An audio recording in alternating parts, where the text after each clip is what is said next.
A bustling world, a bustling city. Diseases are rampant. The scientific community looks for solutions. I look for solutions. I am a researcher. You probably imagine a researcher as a wise elderly person wearing glasses engrossed in the computer. What you probably have heard less about is a researcher going out on field work and about his or her interactions with the patients, or as we call them, research participants.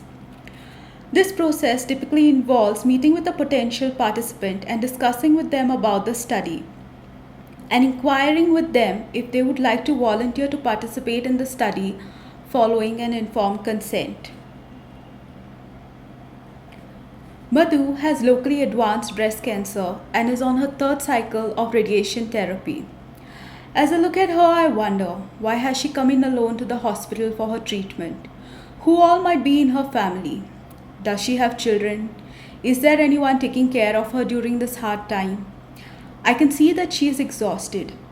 These patients are often under economic stress following their illness. They often also face various social issues like stigma, lack of family support. What would anyone want to ask her for? I freeze for a moment and get to my feet to do my job. I tell her about my study in as detail as possible and ask her if she would volunteer to participate in the study. Madhu has agreed to participate in the study. What I'm asking of her is for her very precious resource, her time. I compensate her for the time. I offer her rupees 250. My hands are tied. Ethically, I'm not allowed to compensate her in a way that would actually entice her to participate.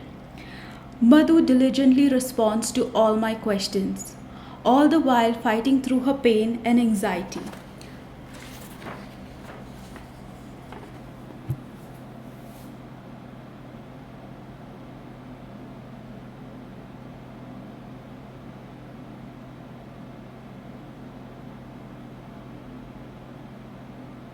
I feel guilty that she has given me a lot more than I could compensate her for. I spend an hour with her collecting the data, and then I thank her for participating in the study. She knows that she would not get any direct benefits from this. I have to do this 100 times over to meet my sample size.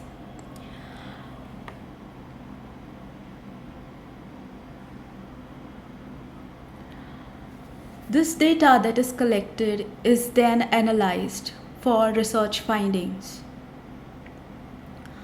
This can be a very long process, taking place over a period of months.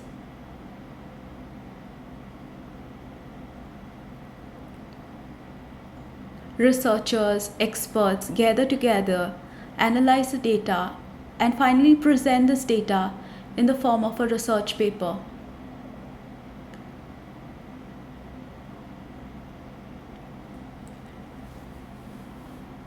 I know that several years down the line and truckloads of research later, there may be a policy that, if implemented, will benefit the hundreds and thousands of people like Madhu.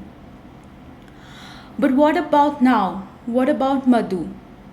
For me, I only have to live with the guilt of the memories that I have taken away from her that was very precious to her.